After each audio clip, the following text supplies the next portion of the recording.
Hello दोस्तों आज का वीडियो बहुत ही रिकमेंडेबल वीडियो है। आप में से बहुत सारे दोस्तों ने मुझे ये कमेंट किया था कि सर कोई ऐसा वीडियो बनाएं जिसमें सभी कंपोनेंट के बारे में फुल डिटेल से जानकारी मिले। तो दोस्तों वीडियो थोड़ा सा लंबा हो सकता है क्योंकि सारे कंपोनेंट को मुझे हैंडल करना है, तो प्लीज आप इस वीडियो को पूरा देखिएगा, तभी आपको सारे कंपोनेंट के बारे में पूरी जानकारी मिल पाएगी। तो चलिए दोस्तों वीडियो शुरू करते हैं। दोस्तों सबसे पहले मैं बताना चाहूंगा यहाँ पर हमारे पहले डिवाइस के बारे में। ये एक ट्रांसफार्मर है और ये एक स्टेप डाउन ट्रांसफार्मर है। दोस्तों स्टेप डाउन का मतलब होता है कि ज्यादा सप्लाई को लेना और कम वोल्टेज निकालना। तो यहाँ पर आप देख रहे हैं, यहाँ पर तो इसका इनपुट है, यानी यहाँ से हम इसमें बिजली को देते हैं 220 वोल्ट। ठीक है दोस्तों, और यहाँ पर ये 3 वायर आप देख रहे हैं, इधर से बिजली निकलती है, यानी यहाँ पर ये आप देख सकते हैं 12 0 12, यानी 12 और 0 का मतलब है 12 वोल्ट और 12 और 12 का मतलब है 24 वोल्ट। तो दोस्तों ये मैक्सिमम 24 वोल्ट निकाल सकता है और मिनिमम 12 वोल्ट निकाल सकता है। ठीक है दोस्तों, तो इसी तरह का एक स्टेप अप ट्रांसफार्मर भी होता है। ये तो स्टेप डाउन है, एक स्टेप अप ट्रांसफार्मर होता है। तो फ्रेंड अगला हमारा कंपोनेंट है ये रजिस्टर। तो दोस्तों आप देख सकते हैं ये एक रजिस्टर है, इसको रजिस्टर बोला जाता है। और यहाँ पे लगभग 3-4 टाइप के मैंने रजिस्टर लिए हुए हैं, एक ये रहा। तो दोस्तों ये 1/4 वाट का रजिस्टर है, इसमें वाटेज होती है, तो ये सबसे कम वाट का रजिस्टर होता है और ये कार्बन से बनाया जाता है। तो दोस्तों इस रजिस्टर का काम होता है वोल्टेज को और करंट को कंट्रोल करना, यानी ये कंपोनेंट किसी भी सर्किट में सबसे ज़्यादा यूज होने वाला कंपोनेंट है। तो दोस्तों ये तो सबसे छोटा 1/4 वाट का कंपोनेंट है रजिस्टर, और उससे ज़्यादा ये वाटेज में आते हैं, तो उससे ज़्यादा वाट का ये कंपोनेंट है हमारे पास, ये 2 वाट का कंपोनेंट है। और इन्हें पहचानने का तरीका होता है, इनके ऊपर कलर कोड लिखा रहता है, ये लाइनिंग से आप देख रहे हैं। तो ये इनसे हम इनको मेजर करते हैं कि कौन सा कितने वाट का है और कितनी वैल्यू का रजिस्टर है। तो दोस्तों इसका मैंने एक सेपरेट वीडियो बना रखा है, उसका मैं लिंक दे दूंगा नीचे, आप उस वीडियो को क्लिक करके वहां पर इसके बारे में पूरी जानकारी ले सकते हैं। और यहाँ पर ये भी हमारे पास एक रजिस्टर है। तो दोस्तों इस रजिस्टर को वेरिएबल रजिस्टर बोलते हैं। इसका काम होता है वोल्टेज को सेट करना अपने अकॉर्डिंग, यानी अगर हमने 10 वोल्ट दिया और हमें 5 वोल्ट चाहिए, तो हम इसको वेरी करके सेट कर लेंगे, जहां पर भी 5 वोल्ट होगा वहीं पर हम इसको रोक देंगे। ठीक है दोस्तों, तो इस तरह से ये होता है। इसमें 3 पिन होती है। तो इसी का दोस्तों एक बड़ा रूप यहाँ पर है, ये आप देख सकते हैं, B10 इसका नाम है। तो ये भी एक वेरिएबल रजिस्टर है, इसमें भी इस तरह से 3 पिन यहाँ पर दी गई है। तो दोस्तों इसको भी हम वेरी करके इसकी वोल्टेज को जगह जगह पे सेट कर सकते हैं। उसके बाद यहाँ पर हमारा दूसरा कंपोनेंट है ये डायोड। तो दोस्तों ये भी बहुत ही ज़्यादा यूजफुल कंपोनेंट है और फ्रेंड्स डायोड हर किसी सर्किट में यूज होता है। तो दोस्तों डायोड का मेन काम होता है एसी करंट को डीसी करंट में, एसी वोल्टेज को डीसी वोल्टेज में कन्वर्ट करना। तो मेरे पास यहाँ पर 3 तरह के यहाँ पर ये डायोड रखे गए हैं। सबसे छोटा ये डायोड है, इनके ऊपर नंबर लिखे रहते हैं। तो ये है 1N4007 है और उसका बड़ा भाई ये है और बीच वाला ये रहा। ठीक है दोस्तों, तो 3 तरह के मॉडल है मेरे पास, और भी मॉडल आते हैं तो वो मेरे पास नहीं है। तो दोस्तों इसमें आप देख रहे हैं एक तरफ सिल्वर कलर की पट्टी होती है, तो ये एरिया यहाँ पर माइनस होता है, लेकिन इधर से हम करंट लेते हैं तो हम बोल सकते हैं ये प्लस है और ये माइनस है, यानी ये कैथोड है, ये एनोड है। ठीक है दोस्तों, तो सब में डायोड में यही होता है। तो दोस्तों डायोड का काम होता है AC टू DC बनाना, और एक काम और होता है दोस्तों, ये 1 डायरेक्शन करंट को या वोल्टेज को पास करता है। जिधर लाइन है उधर से ही करंट निकलेगा। अगर आप इसे सर्किट में लगाएंगे तो यहाँ से आप करंट देंगे और इधर से निकालेंगे, वोल्टेज भी ऐसे ही करेगा। अगर आप इसने उल्टा लगा देंगे, जब आप इधर से करंट देंगे तो इधर से करंट नहीं निकलेगा, करंट इधर से ही जाएगा और इधर से ही निकलेगा, यानी ये 1 डायरेक्शन में काम करता है कंपोनेंट। ठीक है दोस्तों, और दोस्तों डायोड AC को DC में कैसे कन्वर्ट करता है, तो उसके लिए हम यहाँ पर एक मैं ब्रिज रेक्टिफायर आपके लिए लेकर आया हूँ। ये ब्रिज रेक्टिफायर कैसे बनता है इसका भी मैंने एक सेपरेट वीडियो बना रखा है, और उसमें मैंने बहुत सारी DC वोल्टेज बना रखी है, जैसे 5 वोल्ट 10 वोल्ट 12 वोल्ट और 24 वोल्ट। तो उस वीडियो को भी आप देख सकते हैं, उसका मैं लिंक दे दूंगा। तो दोस्तों नेक्स्ट कंपोनेंट है हमारा कैपेसिटर। तो आप देख सकते हैं कैपेसिटर मैंने कई प्रकार के यहाँ पर रखे हुए हैं। तो पहला हमारा है ये बॉक्स कैपेसिटर, और दूसरा यहाँ पर पॉली कैपेसिटर है, तीसरा भी पॉली कैपेसिटर है, और चौथा है यहाँ पर इलेक्ट्रोलाइटिक कैपेसिटर, और 5वां नंबर का है हमारे पास यहाँ पर सेरामिक कैपेसिटर, और इसको माइका कैपेसिटर भी बोलते हैं। तो दोस्तों ये कैपेसिटर के यहाँ पे टाइप्स हैं। तो दोस्तों कैपेसिटर का काम होता है वोल्टेज को स्टोर करना और ज़रूरत के अकॉर्डिंग आगे ट्रांसफ़र करना।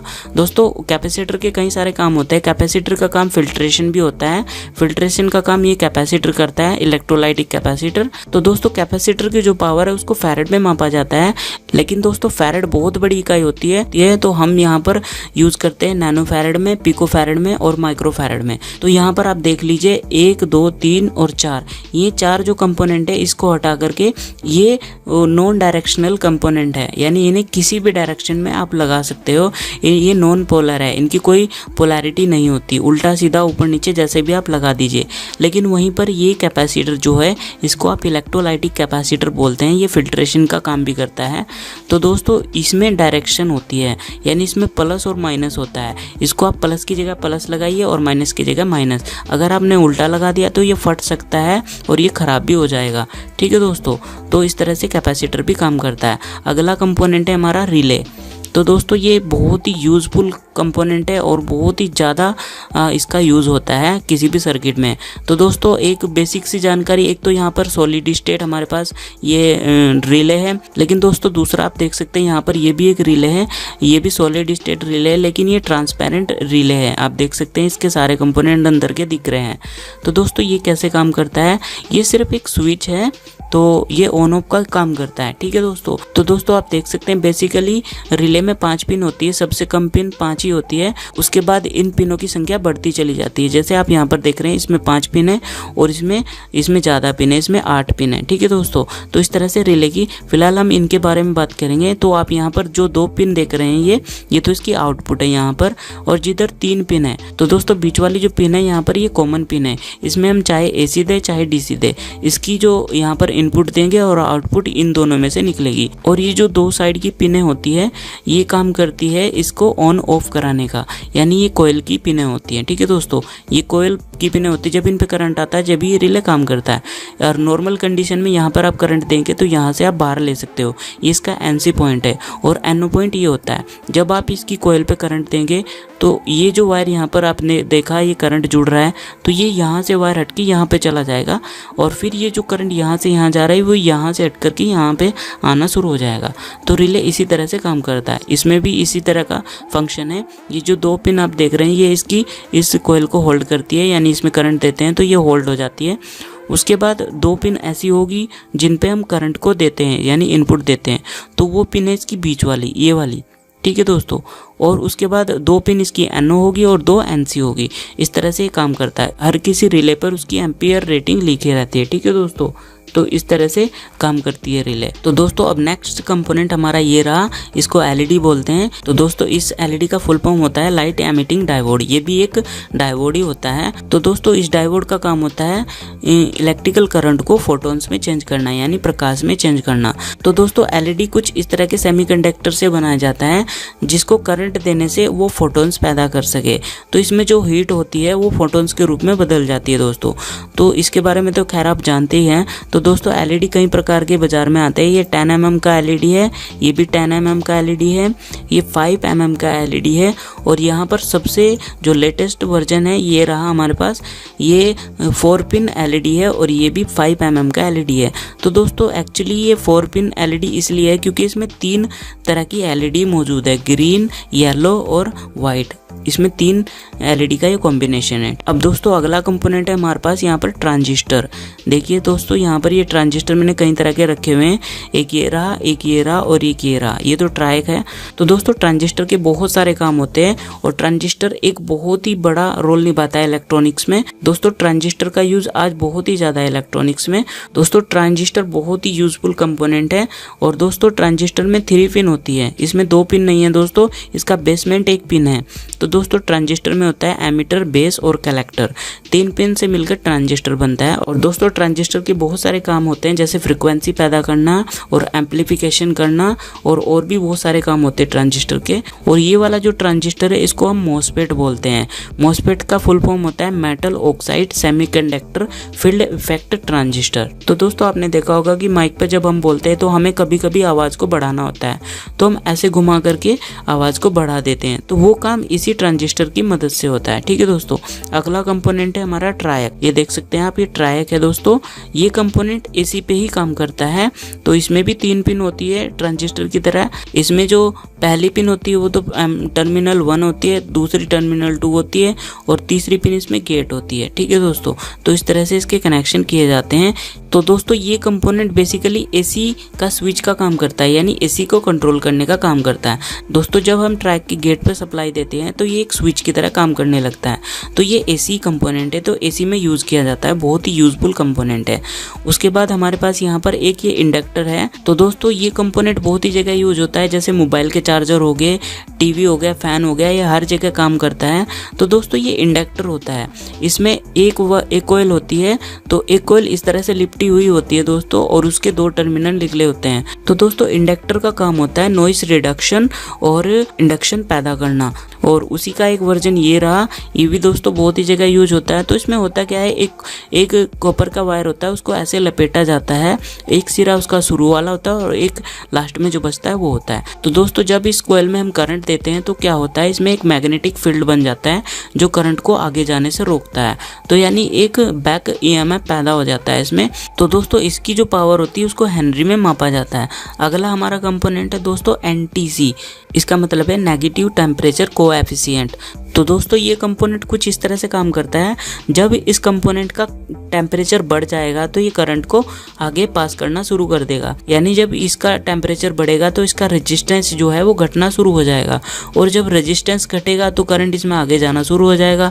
तो यानी ये एक स्विच की तरह काम करता है। जब ये गर्म हो जाता है यानी इसका टेम्परेचर बढ़ जाता है तो ये करंट को पास करना शुरू कर देता है। तो बहुत ही यूजफुल कंपोनेंट है दोस्तों। ये कई जगह यूज होता है, जैसे प्रेस होगी, और दोस्तों आपके जो घर में होते हैं गीज़र होते हैं जो पानी गर्म करते हैं, उनमें भी ये यूज़ किया जाता है। तो बहुत सारी जगह यूज होता है। अगला कंपोनेंट दोस्तों हमारा है यहाँ पर एलडीआर। दोस्तों एलडीआर का फुल फॉर्म होता है लाइट डिपेंडेंट रजिस्टर। तो दोस्तों ये लाइट पर डिपेंड होने वाला एक तरह का रजिस्टर है। तो दोस्तों जब इस एलडीआर पे यहाँ पर प्रकाश पड़ता है ऊपर हेड पे, तो इसका रेजिस्टेंस घट जाता है और उसकी वजह से करंट को पास करना शुरू कर देता है। तो ये कुछ इस तरह से काम करता है। उसके बाद दोस्तों ये आप चीज़ देख रहे हैं, ये कंपोनेंट नहीं है, ये एक एल्युमिनियम की हमने एक प्लेट बनाई हुई है और इसमें एक होल किया हुआ है। दोस्तों इसको हीट सिंक बोला जाता है। इसका काम होता है दोस्तों हीट को एब्जॉर्ब करना। इस तरह के ये मॉसफेट जो होते हैं, ये तो ट्रायक है लेकिन मॉसफेट भी ऐसे होते हैं। तो हम इस तरह के मॉसफेट को या ट्रायक को इस तरह से इस पे लगा देते हैं। तो ये क्या करता है, जो भी इस कंपोनेंट में हीट जनरेट होगा तो उसको ये एब्जॉर्ब कर लेगा और उसको ट्रांसफ़र कर देगा। इस तरह से हमारे कंपोनेंट सेफ रहते हैं और वो जल्दी से ख़राब नहीं होते। दोस्तों हमारा नेक्स्ट कंपोनेंट है ये MOV। इसका फुल फॉर्म है दोस्तों मेटल ऑक्साइड वेरिस्टर। तो दोस्तों ये बहुत ही कमाल का कंपोनेंट है। इसका यूज़ किया जाता है वोल्टेज को कंट्रोल करने के लिए। तो दोस्तों आपने देखा होगा किसी भी सर्किट से पहले इसको लगाया जाता है। इसका काम होता है वोल्टेज को कंट्रोल करना। यानी दोस्तों अगर वोल्टेज ज़्यादा आता है या कम आता है तो ये उस कंडीशन में काम आता है। कई जगह ऐसा होता है वोल्टेज ज़्यादा आ जाती है और कम आ जाती है, तो उस वजह से सर्किट खराब हो जाते हैं। तो ये उन सर्किट को खराब होने से बचाता है। तो दोस्तों इस कंपोनेंट का एक मैंने पूरा वीडियो बना रखा है और उस वीडियो को आप देखिएगा, उसका मैं लिंक दे दूंगा, तो आप पूरा समझ जाएंगे प्रैक्टिकल के साथ में कि इसको कैसे लगाया जाता है। ठीक है दोस्तों अगला कंपोनेंट है हमारा ये आईसी। इसको 555 आईसी बोलते हैं दोस्तों ये बहुत ही ज़्यादा यूज़ होने वाला कंपोनेंट है। तो यहाँ पर ये आईसी तो इतना ही, ये तो इसका बेस है। दोस्तों बेस के बारे में मैं एक छोटी सी जानकारी दे दूँ। बेस इसलिए यूज़ होता है, अगर आप इसे किसी भी पीसीबी में ऐसे लगा दें और सपोज दैट आपकी ये आईसी ख़राब हो जाती है, तो आप इस बेस से इसको निकाल करके इस आईसी को बदल सकते हैं। आपके जो कनेक्शन है वो झुके तू रहेंगे, जैसे हैं वैसे ही रहेंगे। ठीक है, तो बेस का काम यही होता है। ठीक है दोस्तों, अब आईसी की बात कर लेते हैं। तो ये क्लॉक आईसी है, यानी ये आउटपुट में माइनस और प्लस दोनों क्लॉक को देती है। तो दोस्तों बहुत ही यूजफुल आईसी है, इसका यूज़ बहुत सारे प्रोजेक्ट में होता है और मैंने कई सारी वीडियोस में इसका यूज़ किया हुआ है। तो दोस्तों इसकी कौन सी पिन कैसे काम करती है इसका मैंने एक सेपरेट वीडियो बना रखा है, तो उसका मैं लिंक दे दूंगा, आप उसको जरूर देखिएगा, आप इसके बारे में पूरी डिटेल से जानकारी ले लेंगे। ठीक है दोस्तों। तो फ्रेंड अगला कंपोनेंट है हमारे पास ये बजर। दोस्तों ये 12 वोल्ट का बजर है, इसमें माइनस प्लस होता है। तो दोस्तों जब इसमें हम सप्लाई देते हैं तो ये बहुत ही बढ़िया साउंड निकालता है, आवाज़। तो इसमें एक स्पीकर होता है जिसको पीजो स्पीकर बोलते हैं, तो उसकी वजह से ये आवाज़ निकालता है। तो यहाँ पर इस पर प्लस और माइनस लिखा रहता है, आपको कनेक्शन करने तो आप आसानी से कर सकते हैं। ठीक है दोस्तों। उससे अगला कंपोनेंट है हमारे पास ये IR रिसीवर। दोस्तों ये बहुत ही कमाल का कंपोनेंट है और इसका यूज़ बहुत ही जगह होता है, लगभग हर जगह इसका यूज़ होता है।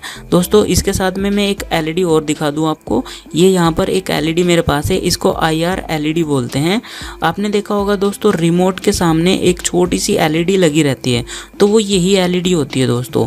जब हम किसी भी बटन को प्रेस करते हैं रिमोट के, तो वहाँ से एक सिग्नल निकलता है, यानी एक कोड निकलता है, क्योंकि दोस्तों इलेक्ट्रॉनिक्स पूरा का पूरा बाइनरी कोड पे टिका हुआ है। तो दोस्तों जब हम किसी भी रिमोट का बटन प्रेस करते हैं तो वहाँ से एक कोड निकलता है बाइनरी कोड के रूप में। तो दोस्तों जब वो कोड यहाँ से निकलता है तो उस कोड को कैच करने के लिए ये वाला डिवाइस बनाया गया है। तो जब वो कोड निकलता है तो उस कोड को ये पकड़ता है और उसको डिकोड करता है, यानी उसको बदलता है इलेक्ट्रिकल सिग्नल में, और दोस्तों आगे ये देता है प्रोसेसर को। तो प्रोसेसर उस कोड को पढ़ता है और उसी के अकॉर्डिंग काम करता है। तो आपने देखा होगा जब भी रिमोट का बटन दबाते हैं तो वहाँ से इसके थ्रू एक कोड निकला और वो इस रिसीवर ने लिया कोड, और ये रिसीवर ने उसको डिकोड किया, यानी उसको बदला इलेक्ट्रिकल सिग्नल में, और उस सिग्नल को उसने प्रोसेसर को दे दिया और प्रोसेसर ने उसको पढ़ करके जो सिग्नल था उसमें कन्वर्ट कर दिया। ठीक है दोस्तों। तो इस तरह से ये दोनों कंपोनेंट काम करते हैं। उससे अगला दोस्तों हमारे पास ये डिवाइस है, इसको कंडेंसर माइक बोलते हैं। तो दोस्तों इसमें माइनस प्लस लिखा रहता है, आप यहाँ पर देख सकते हैं। इसमें 2 पिन है, तो एक साइड तो दोस्तों ये रही पिन और एक साइड ये रही। तो एक साइड दोस्तों आपने देखा 3 पिन दिख रहे हैं आपको, ये बॉडी से अटैच होती है। तो ये जो बॉडी से अटैच होती है ये तो माइनस पिन होती है, और जो ये वाला हिस्सा है यानी बिना अटैच वाला हिस्सा ये प्लस होता है। तो ये कंडेंसर माइक है। तो दोस्तों ये माइक की तरह काम करता है, ये भी एक माइक है। ठीक है दोस्तों। उसके बाद दोस्तों अगला कंपोनेंट है फोटो डायोड। तो दोस्तों ये भी एक बहुत ही कमाल का कंपोनेंट है, ये इसमें माइनस प्लस होता है दोस्तों। तो इसकी जो छोटी लैग है ये तो माइनस है और बड़ी लैग प्लस है। तो दोस्तों ये भी बहुत ही कमाल का कंपोनेंट है, इसको हम LDR की तरह भी यूज़ कर सकते हैं, और दोस्तों ये रिसीवर की तरह भी काम करता है, बिल्कुल इसकी तरह, इस रिसीवर की तरह भी ये काम करता है। ठीक है दोस्तों। तो बहुत ही कमाल का ये कंपोनेंट है, और इसका भी मैंने एक वीडियो बना रखा है सेपरेट, उसका भी मैं लिंक दे दूंगा, तो आप उसको ज़रूर देखिएगा। उसके बाद दोस्तों अगला कंपोनेंट है हमारे पास ये पीजो स्पीकर। तो दोस्तों ये एक स्पीकर है, ये भी बहुत यूज़फुल स्पीकर है दोस्तों। ये कहाँ पे यूज़ होता है, तो दोस्तों जितने भी दुनिया में हॉर्न हैं, जितने भी हॉर्न हैं, चाहे वो बाइक का हॉर्न हो, चाहे बस का हो, चाहे ट्रक या ट्रैक्टर, किसी भी चीज़ का हॉर्न है, तो उन सब में यही स्पीकर काम करता है। तो दोस्तों इसमें माइनस प्लस होता है, तो इसमें जब हम माइनस प्लस देते हैं तो ये वाइब्रेशन करना शुरू कर देता है, और उस वाइब्रेशन के कारण एक आवाज़ पैदा होती है जिसको हम सुनते हैं। तो दोस्तों यही वो कंपोनेंट होता है जो इतनी ज़्यादा आवाज़ करता है। उसके बाद दोस्तों हमारे पास ये एक छोटा सा सर्किट बनाया हुआ है। तो दोस्तों ये एक्चुअली ब्रिज रेक्टिफायर है, इसमें एक इलेक्ट्रोलाइटिक कैपेसिटर लग रहा है और यहाँ पर 4 डायोड लग रहे हैं। तो ये एक पूरा कॉम्बो है ब्रिज रेक्टिफायर का। तो ये इसमें 2 कंपोनेंट का हम यूज़ कर रहे हैं, और एक ब्रिज रेक्टिफायर ये रहा, और दोस्तों यहाँ पर एक कंपोनेंट ये भी रहा हमारे पास, इसको स्पीकर बोला जाता है। तो इसका काम होता है इलेक्ट्रिकल सिग्नल को ऑडियो सिग्नल में कन्वर्ट करना। तो आपने देखा होगा जो भी हम किसी भी चीज़ को इलेक्ट्रिकल सिग्नल देते हैं, माइक के थ्रू हम जब बोलते हैं, तो माइक क्या काम करता है, हमारे ऑडियो सिग्नल को इलेक्ट्रिकल सिग्नल में कन्वर्ट करता है और फिर देता है प्रोसेसर को, यानी एम्पलीफायर को। तो दोस्तों एम्पलीफायर क्या काम करता है, उस इलेक्ट्रिकल सिग्नल को एम्पलीफिकेशन करके उसे आगे स्पीकर को दे देता है, और स्पीकर उस सिग्नल को क्या करता है, उस सिग्नल को ऑडियो सिग्नल में वापस कन्वर्ट कर देता है, और जिसे हम सुनते हैं। ठीक है दोस्तों। तो बेसिकली दोस्तों यही कंपोनेंट थे जिनको आज हमने लिया है। मुझे पता है इससे अलग भी और कंपोनेंट होंगे जिनको मैं नहीं ले पाया हूँ, तो आप प्लीज़ कमेंट करके ज़रूर बताना कि आपको किस कंपोनेंट के बारे में जानकारी चाहिए, ताकि उसके बारे में मैं वीडियो बना सकूँ। तो दोस्तों आज की वीडियो आपको कैसी लगी ये कमेंट करके ज़रूर बताना, और दोस्तों चैनल को सब्सक्राइब करके ज़रूर जाना, और दोस्तों लाइक भी करना और शेयर भी करना अपने दोस्तों में, व्हाट्सएप के थ्रू, फेसबुक के थ्रू, इंस्टाग्राम के थ्रू, जितने भी आपके पास सोशल नेटवर्क है उन सब के थ्रू आप इस वीडियो को ज़रूर शेयर करना है, ताकि किसी और के पास भी ये जानकारी जा सके। तो दोस्तों मिलते हैं इसी प्रकार की और अगली वीडियो में। तब तक के लिए आपका कीमती समय देने के लिए आपका बहुत ज़्यादा धन्यवाद। तो मिलते हैं दोस्तों अगली वीडियो में, तब तक के लिए जय हिंद, वंदे मातरम, नमस्कार।